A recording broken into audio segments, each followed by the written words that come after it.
100 motorcycles roared into town. Exhaust fumes choked morning air, violently shaking cracked windows. Leather jackets swarmed her tiny driveway. She clutched cold coffee, heart hammering against ribs, terrified. 8 wrinkled dollars spent yesterday suddenly returned, bringing chaos, bringing thunder, bringing an absolutely terrifying, unbelievable gift.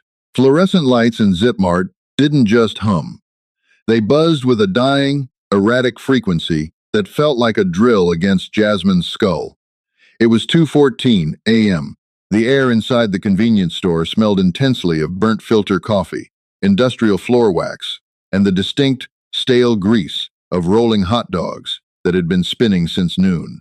Jasmine stood motionless in aisle 3, staring at a loaf of generic white bread and a jar of store-brand peanut butter. She held a crumpled $5 bill, 3 heavily creased singles, and a smattering of dull silver coins in her left hand. $8.63. It was Thursday. Payday wasn't until Monday. Her stomach gave a hollow, scraping twist, protesting the fact that her last real meal had been a bowl of instant oats 14 hours ago. She picked up the bread. The plastic wrapper crinkled loudly in the dead air. She squeezed it, soft enough. It would have to do. As she shuffled toward the register, the glass double doors at the front of the store slid open with a screech of unlubricated tracks. A gust of freezing, rain-soaked wind rushed in, scattering a display of cheap lighters across the sticky linoleum. A man walked in, and the sterile atmosphere of the store instantly shifted. He was massive, easily 6'4", built like a cinder block wall draped in heavy, soaking wet denim and black leather. Water dripped from his shaggy, graying beard onto the collar of a leather vest, a cut laden with thick, intricate patches. A menacing skull flanked by wings took up the center of his back, surrounded by top and bottom rockers that declared a dangerous allegiance. The fabric was stiff with age and grease. He smelled violently of damp earth, ozone, raw gasoline, and sweat. Jasmine stopped at the end of the aisle. Every survival instinct she possessed, honed by 26 years in a city that did not care about her, screamed at her to stay out of sight. The biker didn't look at her. He didn't look at the terrified, acne-scarred teenager behind the counter. He walked with a heavy, dragging limp straight to the pharmacy section. His heavy boots squeaked against the wet floor. Jasmine noticed the dark, wet stain spreading down the side of his faded jeans, just above the knee. The smell of copper, sharp, metallic, and undeniable, cut through the scent of the floor wax. He was bleeding, badly. He grabbed 2 boxes of heavy-duty gauze, a large bottle of hydrogen peroxide, and a roll of white athletic tape. He dumped them onto the counter with a heavy thud. "Ring it," he growled. His voice was like gravel churning in a cement mixer. The clerk swallowed hard, his Adam's apple bobbing frantically. He scanned the items, his hands trembling so violently he dropped the athletic tape twice. $7.85, sir. The biker grunted, reaching a massive, grease-stained hand toward his right hip. His fingers brushed empty air. He looked down. A heavy steel chain dangled uselessly from his belt loop. The wallet it was supposed to secure was gone, snapped clean off, likely miles back on the dark, rain-slicked highway. Silence stretched over the store, thick and suffocating. The buzzing of the overhead light seemed to amplify. "Lost my leather," the biker muttered, more to himself than the clerk. He patted his front pockets. Nothing. He patted his jacket. A few brass keys clinked, but no cash. He slammed a heavy fist onto the counter, the impact rattling the plastic displays of chewing gum. "Damn it. I can't let you take them, sir," the clerk squeaked, taking a half step backward toward the safety of the panic button. "Store policy. I have to. I'm bleeding over your damn floor, kid," the biker snapped, leaning over the counter. The intimidating bulk of him eclipsed the light. "I need this. I'll bring the cash back tomorrow. Keep my knife as collateral." He reached toward his boot. "No weapons," the clerk panicked, raising his hands. "Please, you have to leave." The tension in the room coiled so tight Jasmine felt it in her teeth. It wasn't just fear. It was an exhausting, irritating volatility. She was bone-tired. Her feet throbbed inside damp sneakers. Her shoulders ached from a 10-hour shift hauling boxes at the warehouse. She just wanted to buy her bread, go to her freezing apartment, and sleep for a few miserable hours. If this massive stranger started tearing apart the store, or if the cops were called, she would be trapped here. She didn't act out of kindness. She didn't feel a sudden warm rush of altruism. She felt deeply, profoundly annoyed. Jasmine stepped out of the shadows of the aisle, her worn sneakers making soft squeaks on the tile. She walked past the towering wall of leather and muscle, ignoring the sudden, sharp glare he shot her way. She slapped her crumpled five, the 3 ones, and the handful of coins onto the counter, right next to the blood-stained gauze. "Just ring it up," she said, her voice flat, devoid of warmth. The clerk stared at her, bewildered. The biker stared down at the wrinkled bills. "What are you doing?" the giant rumbled. Close up, the smell of him was overwhelming wet dog, stale tobacco, and sharp blood. His pale blue eyes were bloodshot, narrowed in suspicion. Men like him didn't accept charity, especially not from a stranger in a run-down neighborhood at 2 in the morning. "I'm buying the line moving," Jasmine said, not looking up at him. She looked at the clerk. "Take it." The clerk hastily scooped the money, registering the exact change. The drawer popped open with a loud chime. He shoved the medical supplies into a thin plastic bag and slid it across the counter. Jasmine turned away, leaving her bread and peanut butter sitting abandoned on a nearby candy rack. She had 86 cents left, not enough for anything. "Hey!" the biker barked as she reached the door. Jasmine stopped, a cold spike of regret piercing her chest. Why did she engage? She should have just hidden. She didn't turn around. She kept her eyes on the rain lashing against the glass. "You didn't get your food," he noted. His voice had lost a fraction of its gravelly edge, replaced by a heavy, confused weight. "I lost my appetite," she lied, pushing against the glass door. "I don't take handouts." Jasmine paused. The sheer arrogance of the statement, given he was bleeding onto a linoleum floor over $7, sparked a flash of genuine anger in her chest. She finally turned her head, catching his eye over her shoulder. "It wasn't for you," she said coldly. "It was for me, so I can go home." She stepped out into the freezing rain, the door sliding shut behind her, cutting off the heavy, ozone-scented air of the store. The walk home was a 3-mile trudge through a neighborhood the city had forgotten. The rain wasn't a downpour. It was a misting, icy drizzle that soaked through the cheap cotton of Jasmine's jacket and clung to her skin like a wet sheet. Every step sent a jolt of pain up her shins. But worse than the physical cold was the burning, acidic churn of regret in her stomach. "Stupid," she thought, stepping over a clogged storm drain that smelled of rotting leaves and sewage. Unbelievably stupid. She had spent her survival money on a stranger, a terrifying, violent-looking stranger, who likely had hundreds of brothers to bail him out. Meanwhile, she had nothing. The 86 cents, jingling mockingly in her pocket, wouldn't even cover a bus ride. She would have to walk to the warehouse tomorrow, and she would do it on an empty stomach. The hunger was no longer a dull ache. It was a sharp, clawing entity beneath her ribs. By the time she reached her apartment building, a brutalist block of stained concrete and rusted fire escapes, her teeth were chattering uncontrollably. She fumbled with her keys, her fingers numb and clumsy. Inside, the hallway smelled permanently of boiled cabbage, bleach, and old, wet carpet. She climbed the 3 flights to Unit 3B, listening to the muffled sounds of the building breathing. A television blaring late-night infomercials through thin drywall, the rattling cough of Mr. Henderson next door, the rhythmic clank hiss of the ancient radiator pipes. She let herself in and threw the deadbolt, sliding the flimsy metal chain into place. It was a pathetic defense, but it was all she had. Her apartment was barely larger than a closet, a stained kitchenette, a sagging mattress on the floor, and a single, barred window looking out over a trash-strewn alley. She didn't turn on the lights. She stripped off her wet clothes, the fabric clinging stubbornly to her chilled skin, and pulled on an oversized fleece sweatshirt that had lost its softness years ago. She walked to the sink, turned the tap, and waited for the rusty brown water to run clear. She filled a chipped ceramic mug and drank it down, hoping the volume would trick her stomach into feeling full. It didn't. It just made her shiver harder. Jasmine crawled under her thin quilt, pulling her knees to her chest. She closed her eyes, but sleep refused to come. Every time she drifted, She saw the giant biker's bloodshot eyes. She smelled the iron of his blood. The anxiety of what she had done, the sheer financial panic of it, kept her heart racing. Tomorrow was going to be hell. Eventually, sheer exhaustion dragged her under, into a restless, dreamless dark. She woke to the sound of a garbage truck grinding its gears down the avenue. Jasmine opened her eyes. The light filtering through the cheap plastic blinds was gray and bruised. Morning. Her mouth tasted like old copper, and her stomach had tightened into a painful, rigid knot.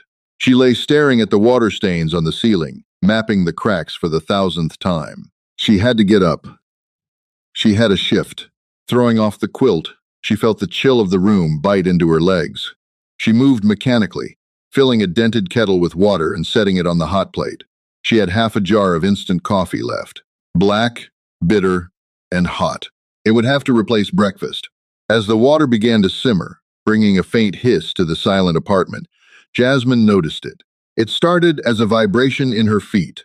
The chipped linoleum floor seemed to hum. She frowned, looking down. The building was old, and heavy trucks occasionally shook the foundation. But this was different. This wasn't passing by. This was a sustained, growing pressure. A low, guttural rumble bled through the walls. It sounded like a dozen diesel engines idling, but rougher, throatier. The water in the kettle began to vibrate, tiny ripples forming on the surface before it even boiled. The empty ceramic mug on the counter rattled against the formica. Clink, clink, clink. Jasmine froze, the spoon halfway to the coffee jar. The rumble grew louder. It wasn't a dozen engines, it was 50, 100. The sheer volume of the noise transformed from a sound into a physical weight pressing against her chest. It swallowed the noise of the city, drowning out the garbage truck, silencing the dripping pipes. The air in the apartment felt suddenly dense, suffocating. Panic, cold and sharp, spiked in her veins. She dropped the spoon. It clattered loudly, but she couldn't even hear it over the deafening roar outside. She crept toward the window, her breath catching in her throat. Her hands were shaking as she reached for the plastic wand to tilt the blinds. She peeked through the narrow slats, peering down into the street below. Her heart stopped.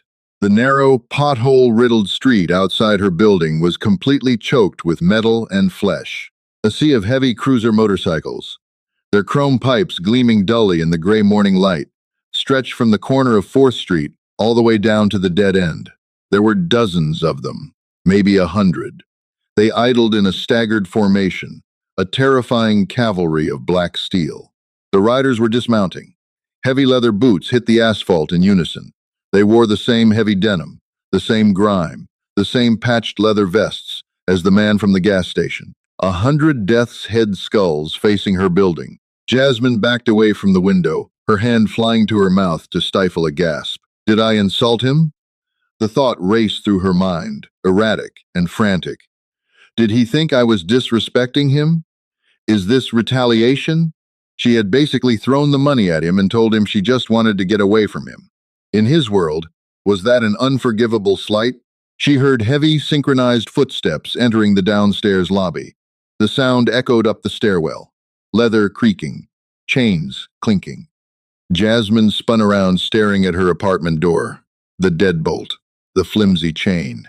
It wouldn't hold one of those men, let alone a pack of them. She backed away until her spine hit the kitchen counter. Her breathing came in short, jagged gasps. She looked around for a weapon, a kitchen knife, the heavy kettle, but her limbs felt frozen, leaden with terror. The heavy footsteps reached the 2nd floor. They were coming up. She squeezed her eyes shut, the bitter smell of the instant coffee suddenly nauseating. The $8.63. She had spent her last dollar, gone hungry, and now, somehow, she had brought a nightmare to her doorstep. The footsteps stopped right outside her door. Silence fell in the hallway, thick and terrifying, contrasting with the relentless, rumbling earthquake of the idling bikes down on the street. Then, a massive fist hammered against the cheap wood of her door. Boom, boom, boom. Jasmine flinched, the sound echoing in her chest like a gunshot. She didn't move. She couldn't breathe. Open up, a gravelly voice demanded through the wood. It was him, the giant from the convenience store. We know you're in there. Boom, boom, boom. The sound vibrated through the cheap, hollow core wood of the door, traveling up Jasmine's arm and settling deep in her chest. She stared at the tarnished brass deadbolt. Her hand hovered inches from the lock, her fingers trembling so hard they blurred. "Open the door," the voice repeated. It was quieter this time, but the gravelly undertone carried an absolute expectation of compliance. She reached out. The metal latch was freezing. She turned the deadbolt with a sharp, metallic clack, but kept the flimsy security chain engaged. She pulled the door inward. It stopped after 2 inches, jarring against the brass track. Through the narrow vertical slit, a single pale blue eye stared down at her. The hallway smelled violently of stale cigarette smoke, wet asphalt, leather, and the harsh, chemical bite of antiseptic tape. The giant, from the convenience store, stood there. In the daylight, he looked even more battered. The left leg of his jeans had been cut away, revealing thick wraps of stark white gauze bound tight around a massive thigh. Beside him stood a second man, leaner, his neck heavily inked with faded, illegible script. He was chewing on a toothpick, looking bored.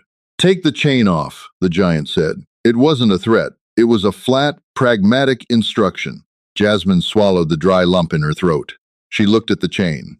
4 tiny screws held it to the doorframe. If the man wanted to come in, leaning his shoulder against the wood would tear it out in a second. The illusion of safety was pointless. She pushed the door shut, slid the chain free, and opened it wide. She backed up immediately, retreating until her spine hit the edge of the laminate kitchen counter. She crossed her arms tightly over her oversized sweatshirt, a futile attempt to make herself smaller. The giant didn't barge in. He stepped across the threshold slowly, his heavy boots scuffing the worn linoleum. He ducked his head slightly to clear the doorframe. He looked around the shoebox apartment. His gaze swept over the sagging mattress, the single cracked mug on the counter, the rusted hot plate. There was no pity in his face. Pity was an emotion for soft people. His expression was closer to a clinical, grim recognition. "Name's Cole," he grunted, shifting his weight off his injured leg. He reached a massive, scarred hand inside his heavy leather cut. Jasmine flinched, her shoulders jumping toward her ears. Cole stopped. He looked at her flinch, a muscle feathering in his jaw. Slowly, deliberately, he pulled out a thick fold of green bills. He peeled off a crisp, perfectly flat $100 bill. He reached over and dropped it onto the counter beside her empty coffee mug. "Your change," Cole said. Jasmine stared at the money. Benjamin Franklin's face looked surreal against the peeling formica. "I only gave you $8, she whispered. Her voice was raspy, practically breaking on the syllables. "Interest," Cole replied. He turned his massive head toward the hallway and gave a sharp, downward nod. The stairwell groaned. Heavy boots hammered against the concrete steps. Suddenly, the hallway was full of men. It was an absurd, terrifying parade. Massive, bearded figures draped in heavy, patched leather filed through her door. But they weren't holding weapons. The lean man with the neck tattoo stepped in first, carrying a massive cardboard box. He dropped it onto the floor at the foot of her bed with a heavy thud. Jasmine flinched again. Inside the box were thick, heavy cuts of beef wrapped tightly in white butcher paper. The cold air wafting off the meat hit her shins. Another man stepped in. He dropped a woven sack onto the floor. It hit with a dense, shifting sound. 50 pounds of jasmine rice. Then came a flat of 30 eggs, handled with bizarre, delicate care by a man with a shattered nose and a facial scar stretching from ear to chin. Then a net of yellow onions, shedding dry, papery skins across her floor. Gallons of whole milk, cold condensation beading on the plastic. A crate of oranges, bags of dark, roasted coffee beans, loaves of thick, bakery-fresh, sourdough bread. They didn't speak. They moved with a silent, practiced efficiency, filling every available square foot of her tiny apartment. The air grew thick, pushing out the smell of boiled cabbage and replacing it with the sharp earthiness of raw root vegetables, the metallic tang of cold meat, and the overwhelming scent of citrus and fresh basil. Jasmine stood frozen against the counter. Her breathing was shallow. The sheer volume of food was staggering. It wasn't just groceries. It was a siege of provisions. It piled up on her mattress, stacked against her radiator, buried her tiny sink. "What are you doing?" she choked out. The panic in her chest was morphing into a bizarre, heavy confusion. Cole stood near the door, watching his men empty the contents of a local market into her life.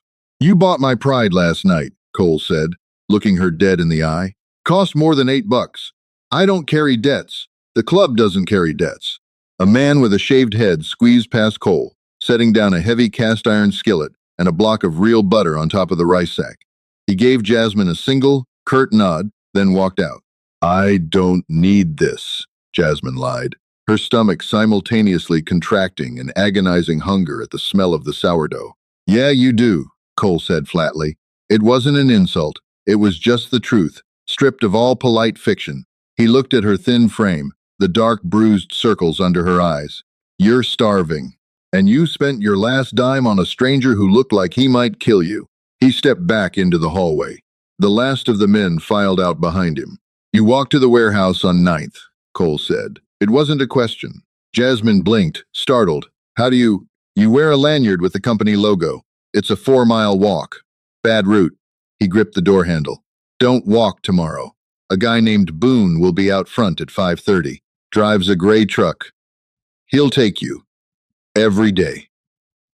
"You don't have to do that," she said, her voice finally finding a shred of volume. "Ain't about what I have to do," Cole said. He pulled the door closed. "We're square." The latch clicked. For a long minute, Jasmine didn't move. She listened to the heavy boots descending the stairs. She listened to the front doors of the building swing open. Outside, 50 heavy engines roared to life in unison. The sound rattled the single pane of glass in her window, shaking the dust from the blinds. The mechanical thunder idled for a moment, a deep, aggressive vibration that she felt in her teeth, before peeling away. The roar faded down the avenue, blending back into the ambient noise of the city, leaving behind a silence so absolute it felt heavy. She was alone again. Jasmine slowly slid down the front of the kitchen cabinets. Her knees popped loudly in the quiet room.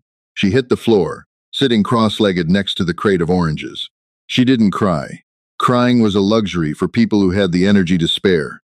Instead, a harsh, jagged laugh tore out of her throat. It sounded like a cough. She looked at her apartment. It looked like a bomb had detonated inside a grocery store. There was more food in this room than she had seen in her entire life. She looked up at the counter. The $100 bill sat perfectly flat, a green anchor in the chaos. Her stomach gave a violent, cramping twist. The smell of the raw food was overwhelming, bypassing her brain and speaking directly to her biology. She reached into the wooden crate and pulled out an orange. The rind was violently bright against the gray, stained concrete of her floor.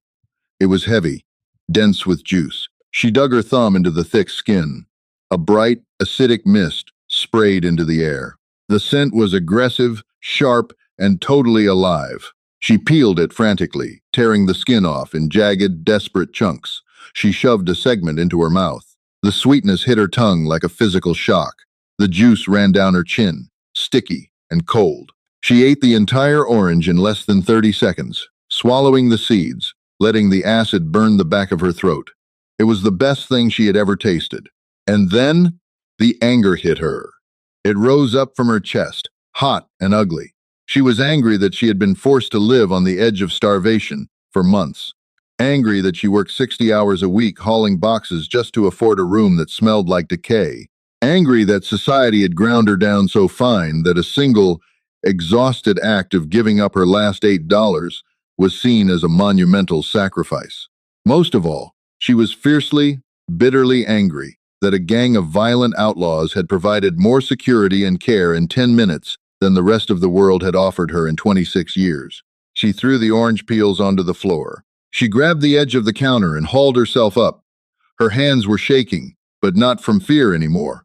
It was an adrenaline crash, mixed with a sudden, overwhelming surge of caloric energy. She grabbed a package wrapped in heavy white butcher paper. The tape holding it together snapped loudly as she tore it open. Inside lay a massive, 2-pound cut of ribeye steak. The meat was a brilliant, dark red, marbled with thick veins of white fat. Jasmine turned the knob on the hot plate. The coils ticked, slowly glowing a dull, angry orange. She grabbed the cast iron skillet the bald man had left behind and dropped it onto the heat. She didn't have oil. She didn't care. She used a butter knife to hack a corner off the block of real butter and tossed it into the dry pan. It instantly melted, foaming and sizzling, sending a cloud of rich, dairy smoke toward the cracked ceiling. She dropped the steak into the pan. The noise was magnificent, a violent, aggressive hiss of searing meat and popping fat. Smoke billowed up, smelling of scorched butter, hot iron, and deep, savory beef. The sound drowned out the dripping radiator. It drowned out the faint traffic outside. Jasmine stood over the stove, watching the edges of the meat turn a dark, crusty brown.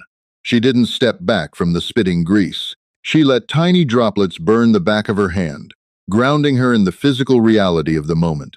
She grabbed the $100 bill off the counter. The paper felt thick, textured, and infinitely real. She folded it twice, a tight, precise square, and shoved it deep into the pocket of her jeans. The steak smoked. The apartment smelled like a chaotic, messy home. Jasmine reached for a fork, her eyes locked on the searing meat.